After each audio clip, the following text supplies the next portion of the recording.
Women's World Cup. And, they asked him about Mia Hamm, and he said, oh, she didn't play that great this tournament, which is, being critical in a way that people weren't being critical, which is, paying the respect that women's soccer deserves. And he always treated the women's game the same way he treated the men's game. And it was beyond the three thoughts he would issue for every women's game, the constant tweets, the constant steady coverage that it's rare in the women's game. You get it every 4 years, or you get it for the World Cup and the Olympics. And he was just there always. And he believed in it before most journalists were. And that helped build the whole landscape.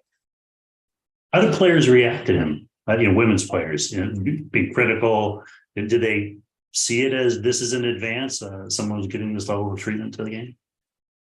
I think every women's player out there was unbelievably grateful to Grant, because he had a platform and he used it to bring attention to our game. Abby Wambach, Megan Rapinoe, Heather O'Reilly, Mia Hamm, every single player has tweeted about how much he meant to the game. They knew it. We always knew it.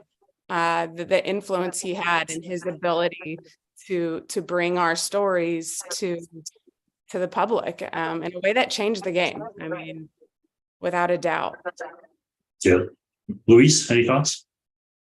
First of all, thank you so much for allowing me to speak. And it's obviously been a very difficult time for many, and my heart goes out to, of course, Celine and Eric and his family, and of course, all the loved ones, friends, family, including all of us here who cherished him so much. It's funny, Dan said something in the pre-taping, which I totally relate, which was, it still feels surreal to mention everything in the past.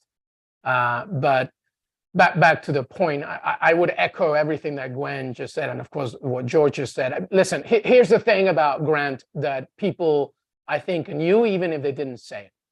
There's an Anthony Bourdain-esque thing to his work, how he wanted to not just show you the sport, but show you the people behind the sport, show you the communities behind the sport, show you the thread of, the fact that soccer in itself is the most global, attractive, from a thread perspective, sport out of anything, I think. And I think Grant, this kid from Kansas City, knew that better than anybody. And to me, that was very special. The fact that he didn't just tell you about the game, he didn't just tell you about the athlete, but he told you about that community behind it. And it was so subtly and beautifully threaded within his words that nobody did that. And as somebody who is Peruvian, but grew up in England and now lives in the US for more than 20 years, I shared that connection with him. And there is nobody out there that did that in the US for soccer. Yeah. We basically have two Americas when it comes to soccer, right? Luis Miguel, either Latinos who follow the game, on certain platforms, Telemundo or otherwise, and the rest of us. How is Grant received by Latino fans of the game? I remember him doing a full interview recently in Spanish, and I heard they even did color analysis of a game once on short notice with his, high school or college level Spanish, this guy from Kansas City. Yeah, well, every now and again I would make fun of his gringo Argentinian-like sort of tone to his Spanish, but to your point, he was fearless with that stuff, and I appreciate it so much. It's important to remember that, back in the day, and even so all the way, obviously, till he left us, Argentina was such a part of him as well. He always called it his adopted nation. So it's, obviously I find it pretty symbolic that they're in the World Cup final right now, just because I feel like part of it, they're doing it. Lionel Messi is doing it just for him. But to answer your question, he understood something that, is very important to remember, first of all, when it comes to the Latino community in this country, when it comes to soccer. It's not like one-threaded. It's not as black and white as many people think that, Latino soccer fans just follow Telemundo and Univision and that's it, or Fox Deportes or ESPN Deportes.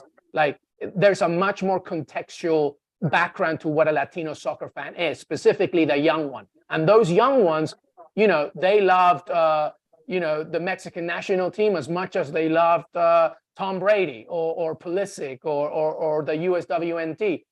There's much more context to it. the English speaking, young, second generation, first generation Latino. And Grant knew that so well. And that's why it's important to remember that as much as he covered the US, he really paid a lot of attention as well to the Mexican national team. Some of his best work is actually covering the Mexican American community. And that's an important thing to think. And not many people, I think, even at the very beginning of his career or anybody's, attention to his work really realized that it wasn't just about the American soccer psyche. It was also about the Latino one. And it was so beautiful to see. And it absolutely kills me that the World Cup in 2026, which is basically this gift to Grant Wahl, which he was a major factor towards it, he won't be here to cherish it with us. But I know that from above, he will be doing so. It's such an emblem of everything that he represented.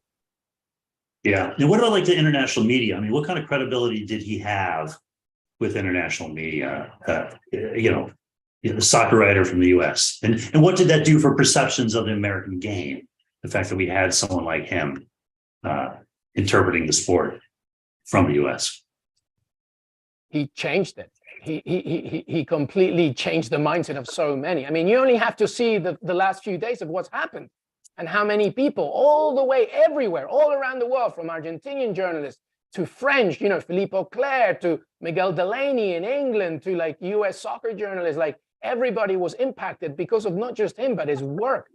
And again, I go back to my point, this sport is so global. It's so connected to everything that we know as the global identity of the sport. He represented that so well. So he it's not fair to say he elevated it, because obviously there's so many quality American soccer writers, both female and male. We have them here right now as well, so it's not fair to say that it was just him, of course, but what he did in every single piece of content, in every single piece of reporting, was he embedded that part of saying, this game is for all of us.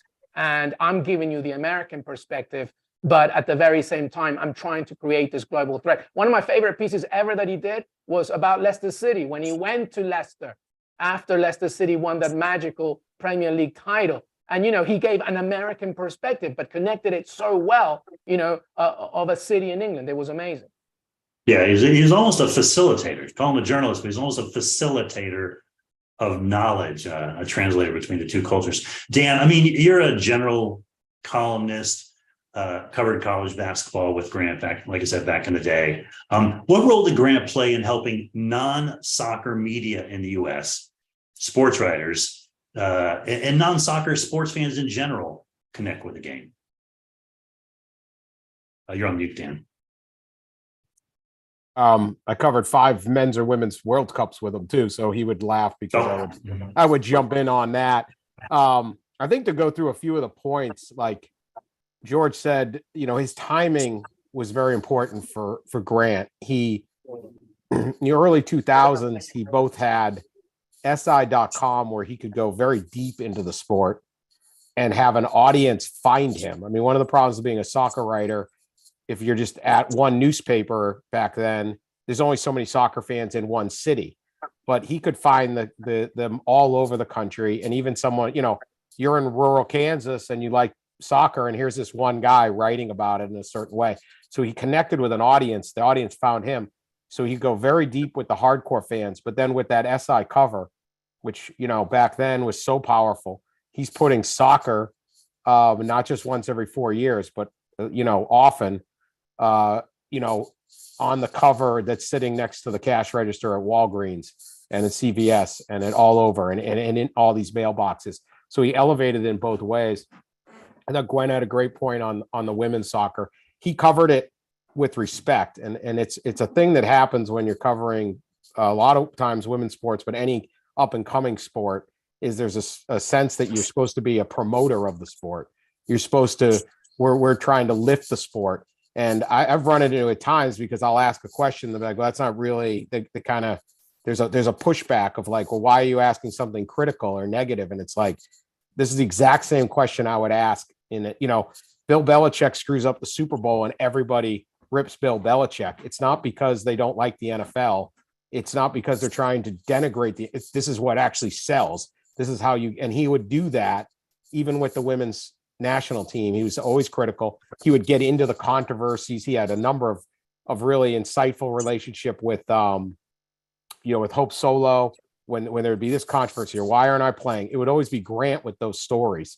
And I think that's because he was taking it really journalistically. And then, I think the Bourdain part is really right. The thing about Grant is he taught a lot of people, not just about soccer, but the world and the world of soccer. The two most important things you can do in journalism, number one is get it right. And number two is to make the reader see it, or make the viewer see it, make me see it. Bourdain was perfect at that, right? He wouldn't just sit there and be a travel show. He would be in Madagascar or Hanoi. You felt like you were there. He was the best at it. Grant would do that with his writing, and take you and make you feel like you're at this place. You're with this superstar, because soccer is a game, but it's so much more than that, right?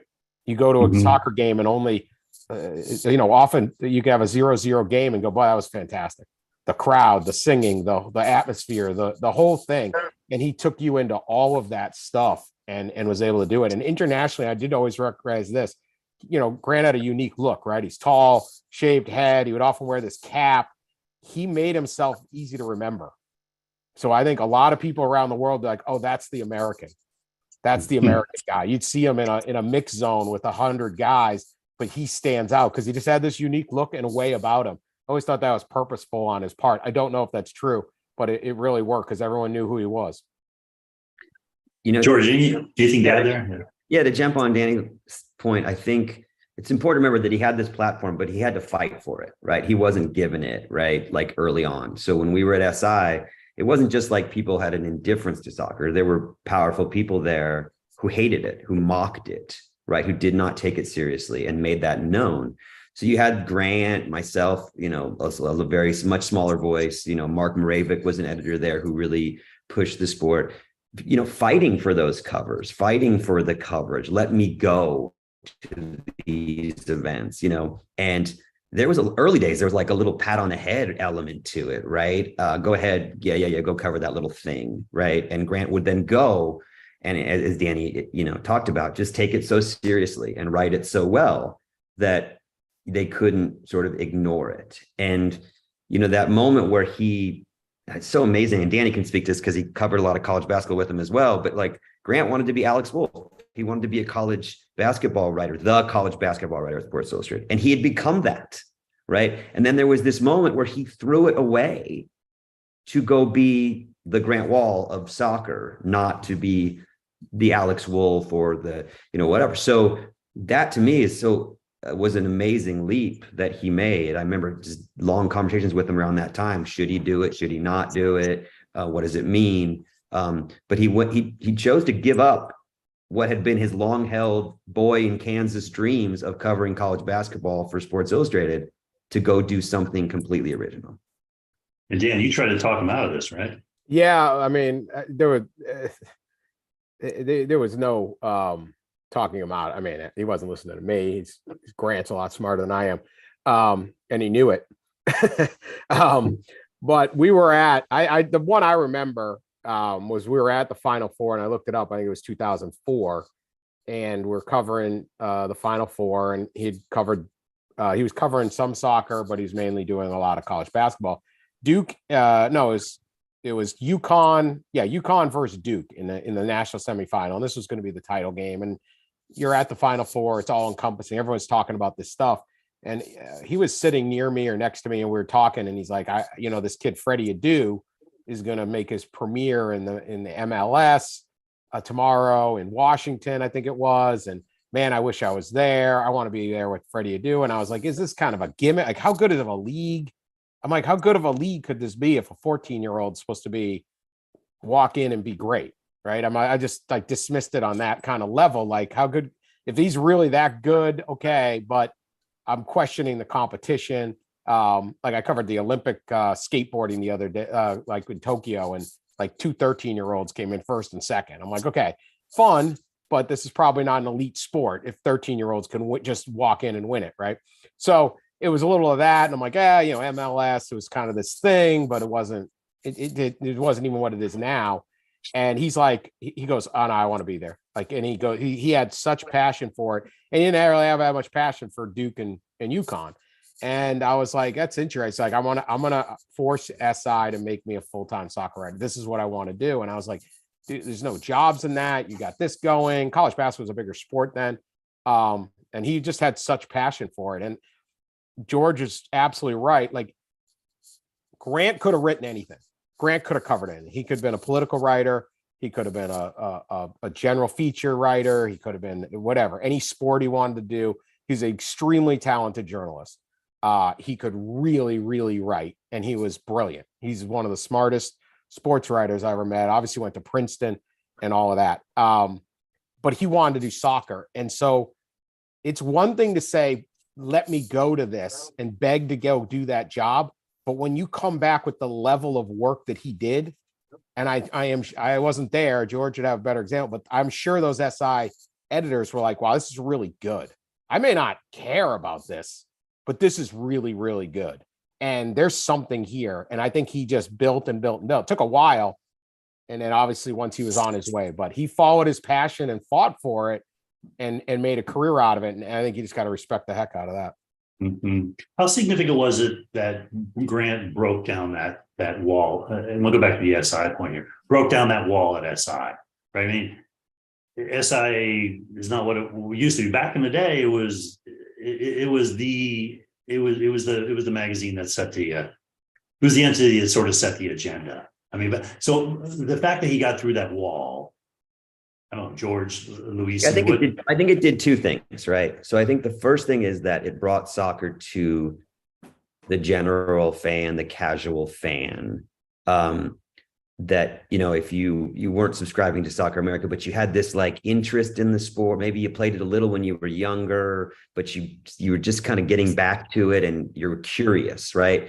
So here comes this guy who wasn't speaking down to you, which does exist or can exist in every sport, but definitely felt like it was that way in soccer back then. Was you were either like diehard, knew everything, or you were a nobody and you shouldn't be involved.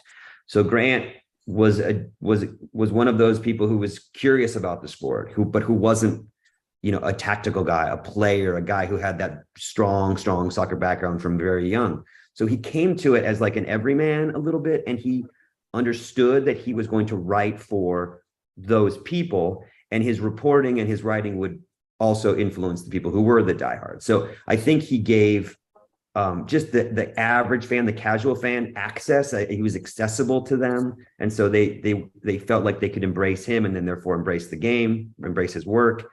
Then I also think, look, like if Grant grew up wanting to be Alex Wolff, because there was an Alex Wolff, right? There was a Frank DeFord, or there was a Peter King. If you followed other sports, football, baseball, like right now, you could say I want to go be Tim Kirkjian or Ken Rosenthal or something like that, or Peter King or whatever. There wasn't that in soccer. There wasn't a national figure with the platform that other journalists could look to and say, that's my dream job. Like all of us who are in journalism, we looked up at somebody when we were young and was like, man, I want his job, right? Mm-hmm. So that didn't exist in soccer until Grant came along. And so many journalists younger than me got that opportunity to say, wow, I want his job. Mm-hmm. Yeah. Gwen and Luis Miguel, I think you're on mute. But Luis Miguel, I think you're on mute. The old Zoom curse, always on mute and never knowing when you're not on mute. I just wanted to quickly add on the SI part, obviously, because I was with him in the final years of Sports Illustrated and everything that Dan and George specifically said. It was relentless is the word that I just always keep thinking when it comes to Grant. And George said it, not now, but like when we were talking before, it's such a good point.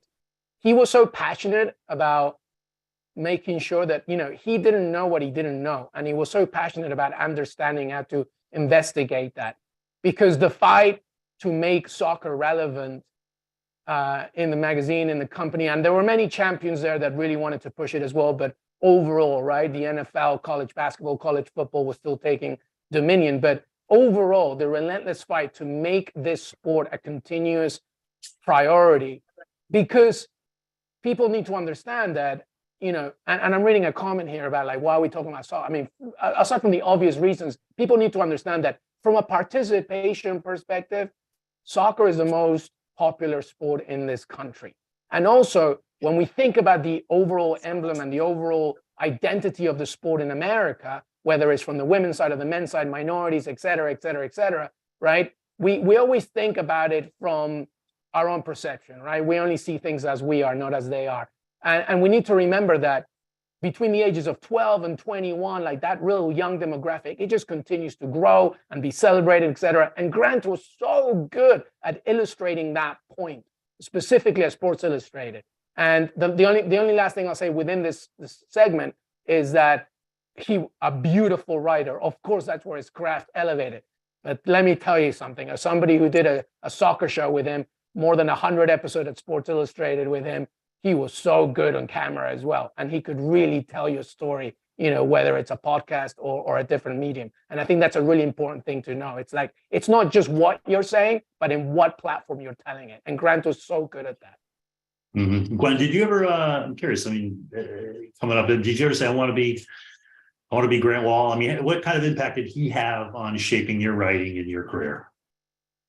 So we made a documentary about pickup soccer around the world, traveled to 25 countries. We were 22 years old, and I got a voicemail from Grant Wahl saying, I've seen your film. I think it's awesome. I want to cover it. And it was like the best phone call I'd ever gotten. I'd read Grant for years. He was like my idol. And no one had covered our film at this point. It was a tiny documentary made by 20-year-olds, and he wrote about it. And all of a sudden, the whole soccer community knew about it. And at this point, we didn't even have enough money to finish the film. I think he had seen a trailer to start with. And so then he covered it. And then we got all the votes we needed in a contest that would give us the $10,000 worth of editing equipment we needed to finish the film. And so because he covered it, we won that contest by a landslide because all the soccer fans then voted for us. So then our film was a thing. It became possible because of him. And then he then, gave us a great review. And when you can say Grant Wahl called your documentary marvelous, everyone listens. I mean, everyone listened, and that was just the beginning. And in the documentary, I talk about how I want to be a writer. And so he helped me become a writer. I then wrote a book, kind of a travel memoir about what it was like to play street soccer in all of these countries. And he was the first person to say, yes, of course, I'll write you a blurb. And I think he does that for just too many people. I don't know how he finds the time to really earnestly listen and pay attention to everyone else's work. And then for Sports Illustrated, he connected me with his editor and said, you should give her a shot. Like she can write. And so I got to write for my first piece for Sports Illustrated, and he just constantly did that. I mean, my podcast, my most recent book, Under the Lights and in the Dark, The Untold Stories of Women's Soccer, it became a podcast with Ted Lasso's Hannah Waddingham as the host. And he was the first one who reached out and said, hey, like, what an incredible podcast. I want to cover it. And so he covered it when nobody else really was. I mean, and there was never a sense of competition of where he was never threatened by anyone else. Like he always was he wanted to bring us up with him. And I really think that especially in the women's game, but I think for soccer in general, he helped create the whole landscape because he would say,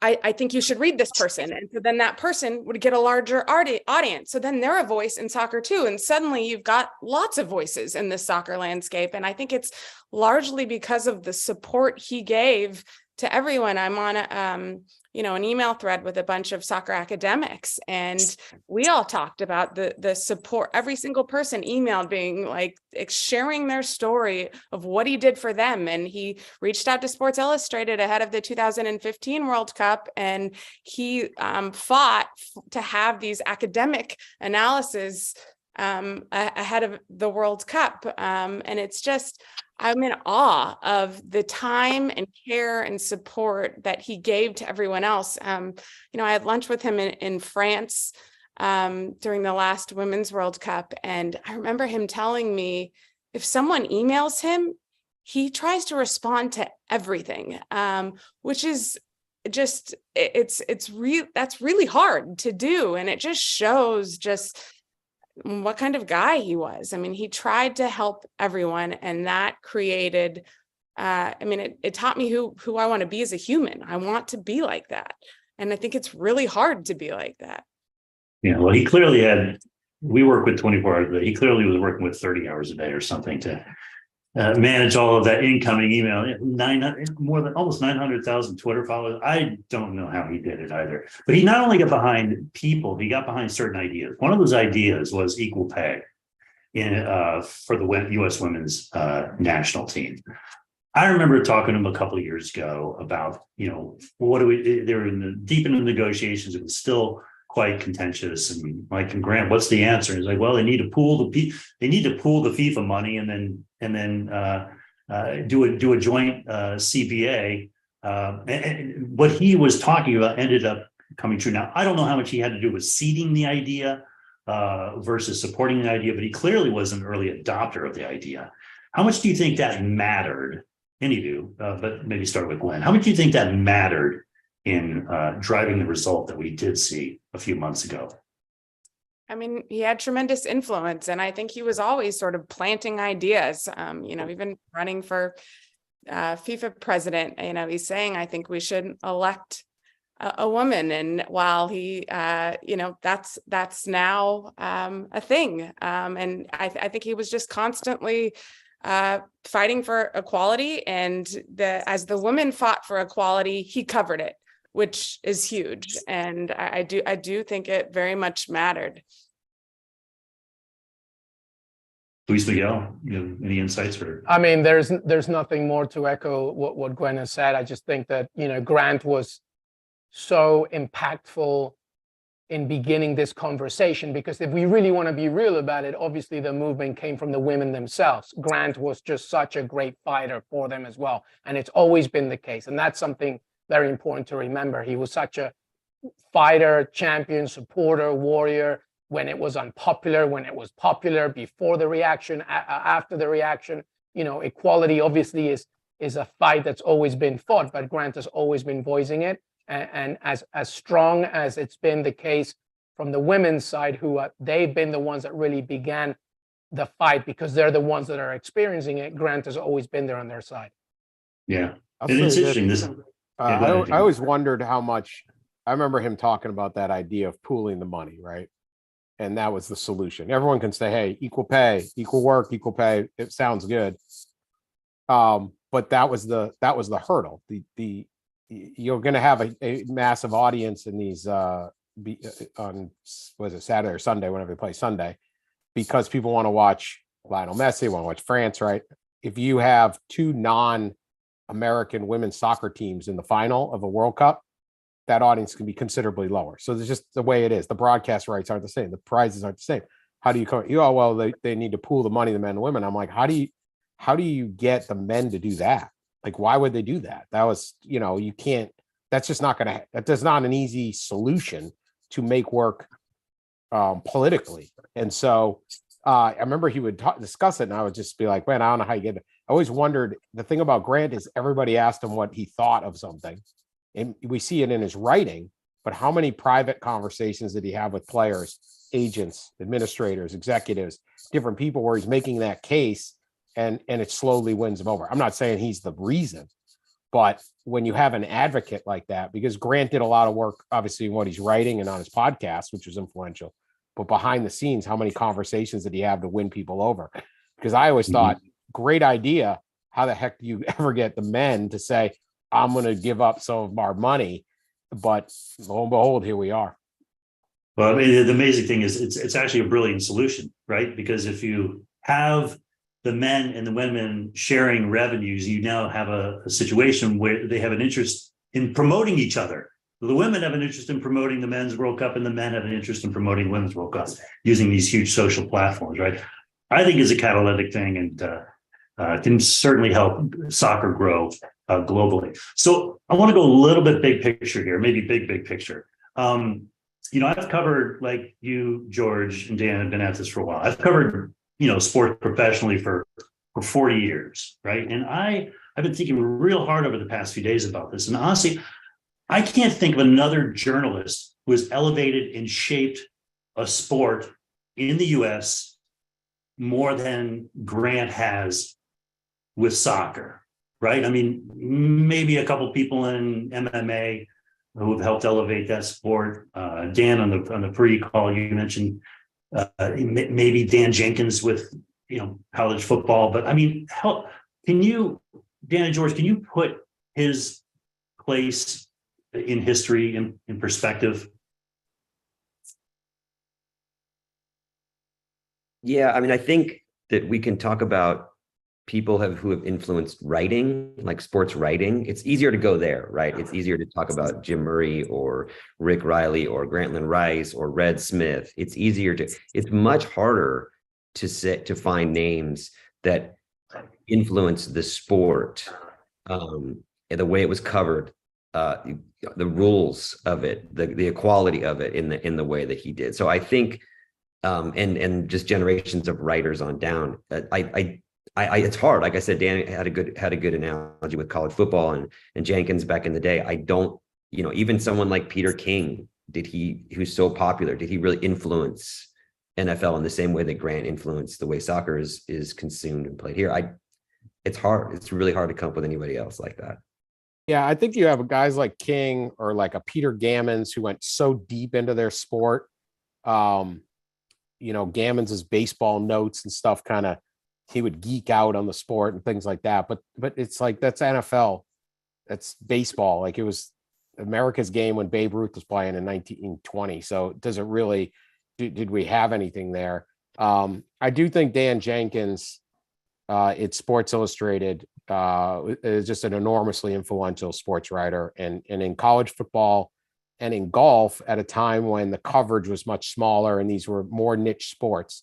And for Dan Jenkins to say, like, in the 60s, 70s, to be covering a Texas-Oklahoma football game and that whole scene that we now have all seen on, from the Cotton Bowl, and describe the mayhem of it and how they recruit and all the characters that he would deal with, and take that to a national audience, to people in the Northeast or some city, and go, wow, this is crazy what's going on in that sport. That's very much what Grant did with the personalities, the whole thing. But again, that's like the 60s and 70s, right? His mentor, Alex Wolf, Curry Kirkpatrick in college basketball, two very influential, a little bit in that same sport, taking a somewhat of a niche sport. You might only know the teams on Tobacco Road. Now they're giving you some story about a guy in Iowa or a player at UCLA or whatever, in a really thoughtful way. But again, that's back in the day. I do think the MMA guys, my friend Kevin Iole, Ariel Helwani does more broadcasting. UFC could have been a sideshow, right? It's this thing, but it's not really a sport. They cover the sport, the controversies. They battle with the owner, Dana White. It's all there. But I don't know that one guy had that kind of an impact the way Grant did on soccer. So he just took it so serious, and he just was so talented of a writer.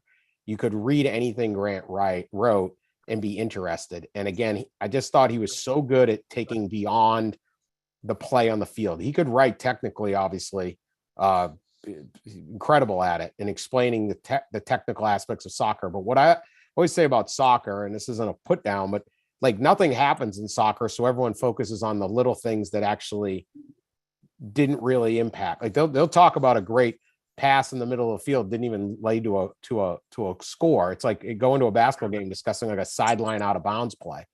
But that's what you cover, and that's kind of the bit, because there's not a lot happening in terms of the goals.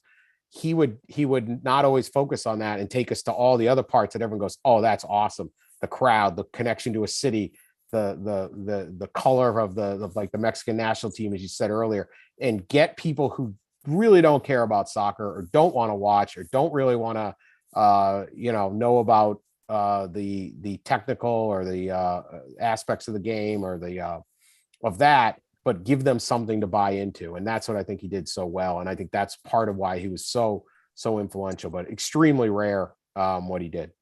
And I also think too, he just had such a giddy affection for the game that he never lost. I remember him saying to me, he was kind of talking about this one sports writer who seemed very cynical. And he was like, I'm so excited. Like, I have the best job in the world. And he just managed to keep his absolute affection and enthusiasm for the game, and you could feel it in all of his pieces, and yet he didn't shy away from covering the dark parts of the game. And I think it's really incredible to be able to cover the ugly side of the game while keeping your like almost kid-like enthusiasm for the beautiful parts of the game. And he managed to cover both sides, which was awesome. And on the women's side, Pride of a Nation is the new kind of history on the women's game, and it brings in reporting from all across the generations. And Grant's voice is there constantly, like through the decades.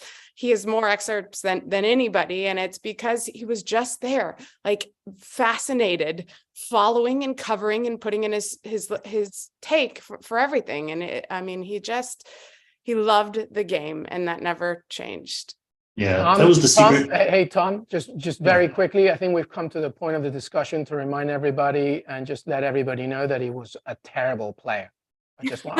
I want people to know that, just to add that part. And he knew it. Like, I would make fun, me and him would joke about it a lot. I believe it. Yeah. I mean, to your point, Gwen, to me, he was a hybrid of Bill Simmons and his affection for basketball, but he had the reporting chops, and he had the journalistic chops to really dig in, right? So I am a soccer fan. I love soccer, but I loved his storytelling. I loved his 3 thoughts after the game. Like, I'm so sad I didn't get it the other day. I want it, I want it on Sunday as well. Definitely was that. So this is a question from the audience here. Grant was so good, like you said about, elevating other writers and reporters and so forth. Are there writers that you can think of who can carry on some of what he did so well other than George Dorman? George, you're on mute.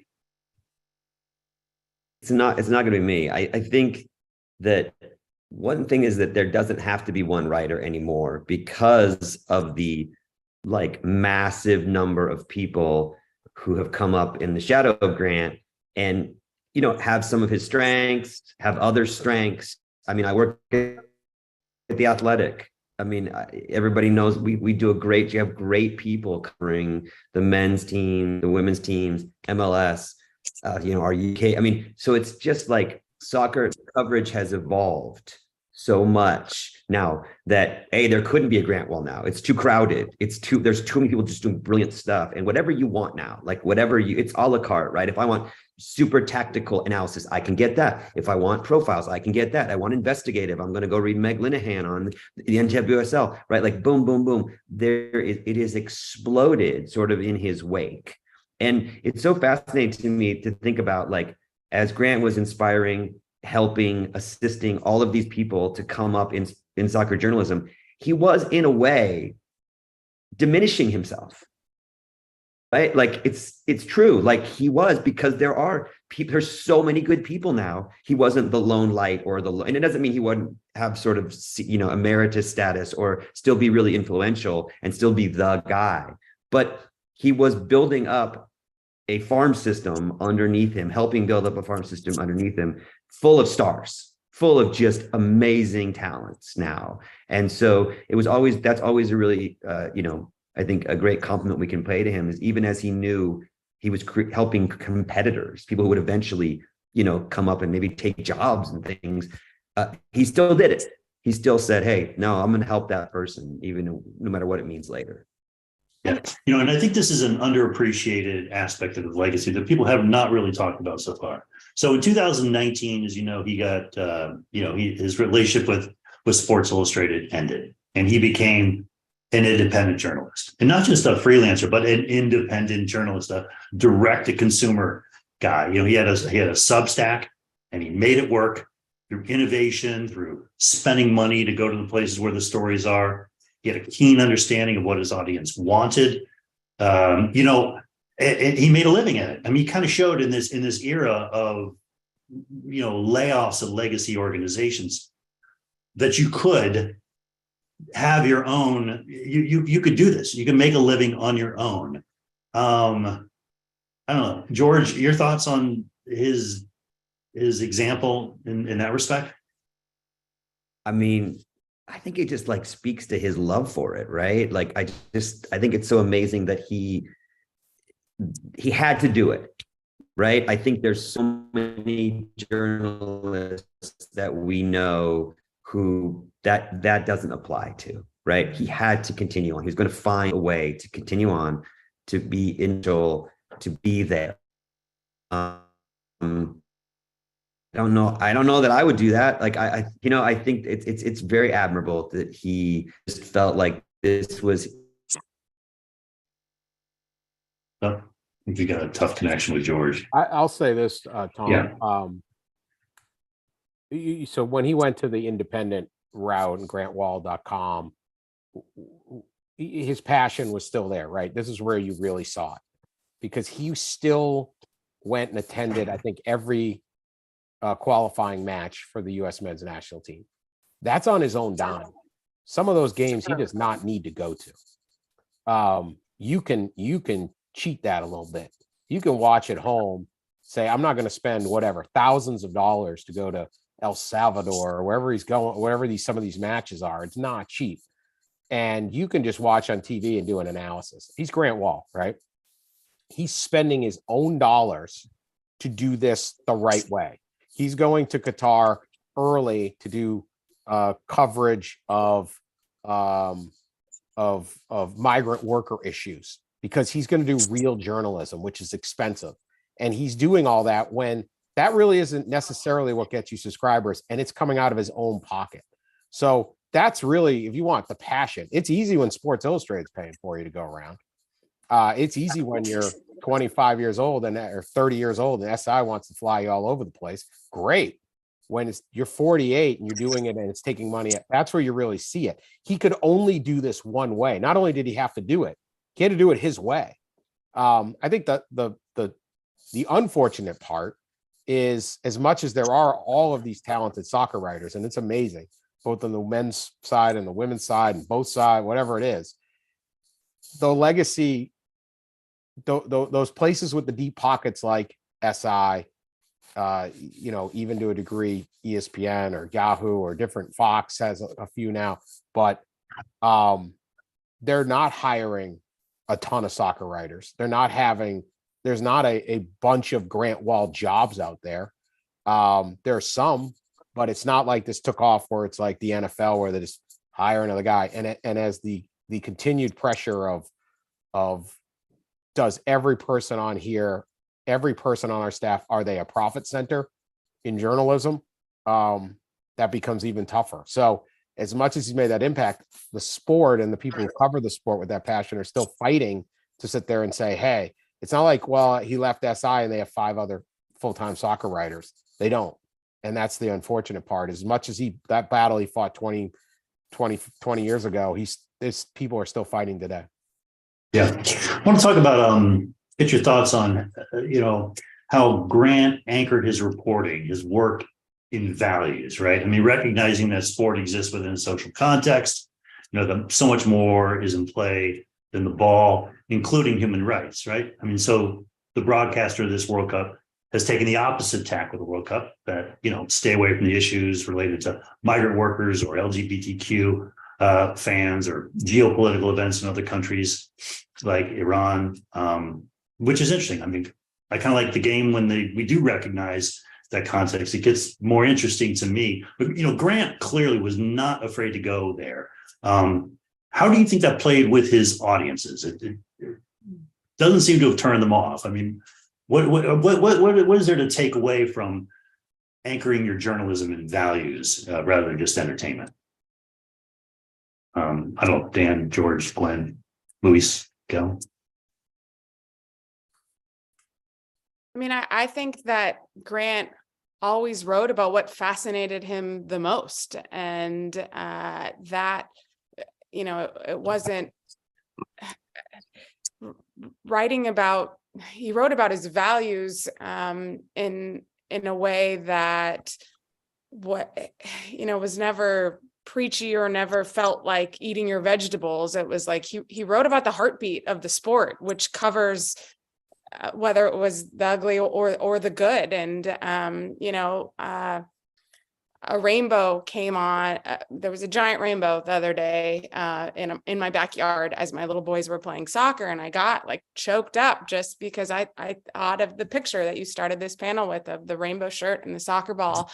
And it felt like, Grant. It was just a little moment of Grant to me. And I think that the man followed what he believed should be told and what was important to him. And I think that's, and I think he felt lucky to be able to do that. And we were lucky to have his voice. And I hope, it's certainly the type of stories I like to write is, kind of following that example of, I want the human stories. I want the stories of people finding a way.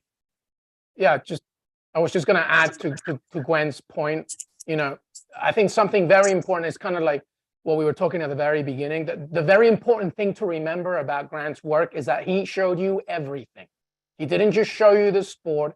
He showed you everything. He showed you, just like Dan was saying, he showed you the parts that weren't so much action driven, but he also showed you behind the scenes. He showed you the player behind the player. He showed you the community. He showed you the problems. He didn't shy away from anything. Nothing was off limits. And that's what made him so heroically special, even though he didn't consider himself a hero. This is just the way that he wanted to do it. Because in many ways, I don't even think of him as a writer. I think of him as a social commentator of the game. And that's what made it so impressionable to me, at least, right?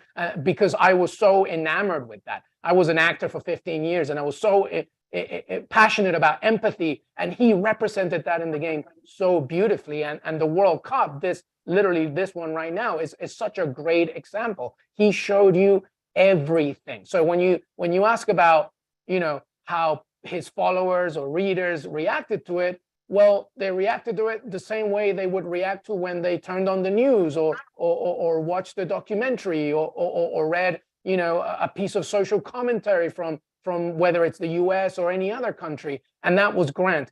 You just have to think of him as not just a beautiful writer or a beautiful commentator of the game, but somebody that spoke about every single thread of the sport. And that's what made him so special, because he never, ever, not for a second, shied away from talking about, anything that was relevant. Yeah, he didn't, we're, as journalists, we're taught not to be the story ever, right? But he was okay, like the rainbow shirt. He became the story in that instance, and yet he didn't lose any credibility. He ran in the for process. president of the whole sport. He was willing to be the guy. He tried to become the FIFA president. So he literally was like right in the middle of everything. No problem. And at that time, I remember having discussions with him about that. He'd call me and he'd say, like, do you think I should do this? And I'm like, well, it's definitely look at me. Like, how do you feel about that? Like, how do you, and he just decided it was the only way, right, to draw attention to it. So I think that he would pick and choose, like Luis Miguel and I were talking about, like he wouldn't go to places he didn't feel very strongly that he had the knowledge, the expertise, and the right to kind of go there. And this was a place, that was an instance where he felt like, I have the right to go there. And this is really the only way to do it differently, to differentiate it. And also kind of bring it to, that we talk about bringing it to the masses, right? This thing is so ridiculous. I'm going to run for president of it and show you how ridiculous it was one way to take, a subject, an entity that's really complex and corrupt, and show that to maybe an everyman who really normally wouldn't give a crap about FIFA.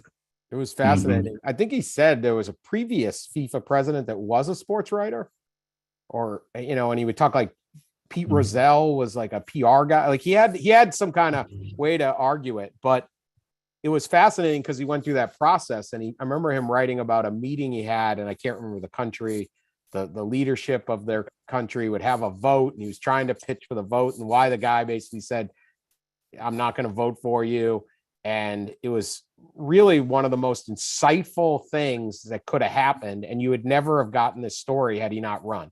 The politics of, because it was like, you're not getting a good deal. And it's like, yeah, but I'm getting a good enough deal. And it was a very, very interesting point.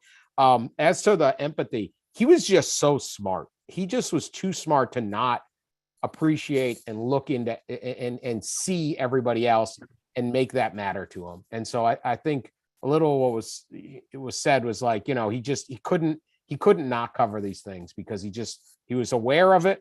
He was going to write about it. He was going to go whatever route he was going to strategize on how to think it through, even if that meant running for president. Yeah. You know, one thing I regret is, you know, just talking to him about youth sports. And, you know, Nate, I think who was Nate Ewell? Yeah, Nate Ewell pumped this into the chat function, the Q&A function. I'd love to get, I wish I would have gotten his thoughts on youth sports. I mean, what to do with soccer, you know, which we spent a lot of time thinking about here at Project Play and the Sports Society program about how to make the game more accessible to more kids, you know, engage, you know, Latino populations, more girls. How do we fix the base of the pyramid? Did any of you have a conversation with him about that? Okay. Yes. Yeah. Plenty. What do we need to know? Mm-hmm. Plenty, massively. I mean, because also, you know, we talked a lot about it because number one, it's part of the makeup of our own relationship, because he knew that I was also a youth coach and he knew how passionate I was about the minority communities and how, you know, obviously the Federation has acted ever since, but how like so many underrepresented communities were not talked about enough. And we talked endlessly about it. And he was it's back to like what me and George were saying, how like he enjoyed not knowing what he didn't know. And it was a conversation about how, you know, if you want to truly succeed in this sport, or to be honest, any other, then you have to make it accessible. And that doesn't just mean financially, but it means geographically, understanding the makeup of the entire nation as a soccer country. And he was so passionate about that. We talked about it endlessly on Planet Football TV. At the end of the show, we would do like our own little monologues, and like, I don't know, 30% of them were about that, about growing the sport from a local perspective, a hyper-local perspective.